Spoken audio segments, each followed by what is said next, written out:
guys seen that new COVID-19 vaccine advert that has been released? The star-studded treatment from two of the biggest A-listers in the world. Let's take a look. It's brilliant. My name is Elton John. Cut there. Little less showbiz, Elton. Thanks, Elton. We'll let you know. Oh, well, at this short notice, you won't find anyone bigger. Hello. My name is Michael Caine. Well, so Elton John and Sir Michael Caine aren't the only famous faces lending a hand. After suffering from COVID-19 at Christmas Towies, Bobby Norris swapped celeb parties for St John's Ambulance to train as a volunteer vaccinator. So lovely to see you again, Bobby. He joins us now. Bobby, you had it quite bad, didn't you? I have honestly never felt so rough in my life. Like, it wiped me out for a good 2 weeks. I was in bed sleeping about 14 hours a day. So all through Christmas, all through New Year, completely just rough. And I think so many people will look at you and, you know, you were training really hard last year. You got so fit and you were eating so healthily, and this still knocked you for six. And it's important for younger people to understand that it can happen to them, can't it? Absolutely. And I think back in March, when this was first being spoken about, we was kind of led to believe that this was only really affecting the elderly and the vulnerable. And I consider myself to be a fit man. I'm early 30s. And I never thought for a minute if I ever got COVID, it would affect me how it did. Now, thankfully, I'm fortunate enough. I'm very aware there's people that are on ventilators and in hospital. I never got that bad. But by day 4, day 5, my breathing was terrible, which is scary. Come night time, when you go to lay down and you can't draw breath at night, it does panic you. And I think that's the thing. I can't stress enough. COVID is very real. And I think people are realising that now. There still seems to be some kind of conspiracies that it might not exist. I can assure you it absolutely does. And just an awful, awful virus. And anyone that will have it at home now that's going through it, sending my thoughts to you, because it is honestly a nightmare of a virus. Bobby, it really... My daughter, actually, was 17, had it, and I think she had a similar kind of experience and lost taste of smell, sense of taste of smell. It's absolutely horrid. And I really felt for you when I saw that you were going through this. And people were... I mean, how extraordinary is this? People were saying that you'd got paid to pretend that you'd had it. It's so awful. I mean, it's the madness that is social media. Everyone knows I love social media, and 99% of the time, it's an amazing tool when used correctly. But there is that dark side to social media. And I was getting trolled on Christmas Day in bed with COVID, saying that Boris had paid me $5,000 to go on Instagram and pretend to have COVID. I can assure you, Boris didn't slide into my DMs and say, Bob, fancy $5,000.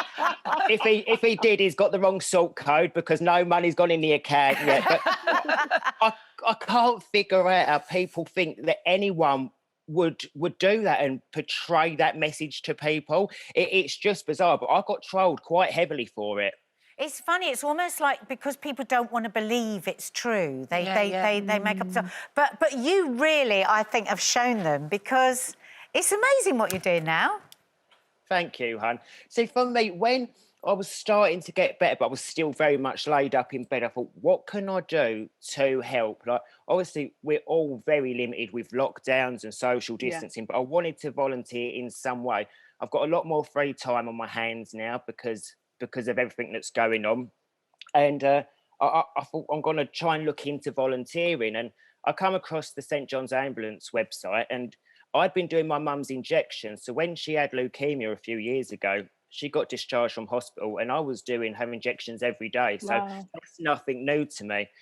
And when I found out there was this scheme, I thought, what an amazing thing to do, because I'm so conscious there's a lot of people that are in like the top tiers of getting the vaccine that won't have seen anyone since last March. Now, that's almost a year now. So to see someone face to face and know that there's light at the end of the tunnel, they've got their first vaccine, for me, it's an honour to do that. And how long did the training take, Bobby? What did it involve? So there's a lot of e-learning involved, as well as obviously your practical assessment days to be passed as competent. I think about 22 hours online, because you've got to obviously know that the legal side of everything, your safeguarding, And it's but something that I wanted to do and I'm willing to, and I'm more than happy to. To me, as I say, it's a pleasure to be able to get into them centres, and I'm so excited. Any day I'm hoping I'll get my ID card, which allows me to get out there and just do my little bit. I think I can speak for a lot of people. The NHS have been incredible since this started in March. And if it can just ease a little bit of pressure off of them, it's for me, a no-brainer. Bobby, how do people respond when they see you, or, you know, when they are going to see you? How do you think they're going to respond when it's you giving them, you know, famous Bobby giving them an injection with them lovely dimples? Oh, bless you. Do you know what I think? Regardless of what I do for a career, I think people just want their vaccine and to see a human being. But I can't wait to have that few-minute chat with them when they sit down. And can you imagine for people that haven't seen anyone for a year, though, they might think that they're having some kind of hallucination when Bobby Norris vaccinates them. Did they help? Did they suggest anything in your training on how to deal with that if somebody's really shocked?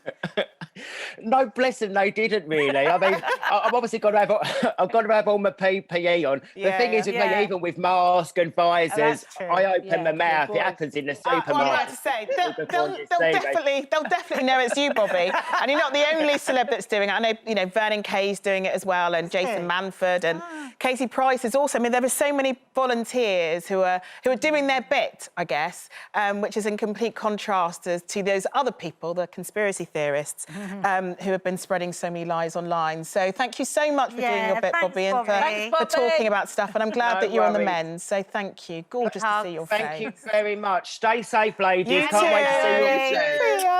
Bye.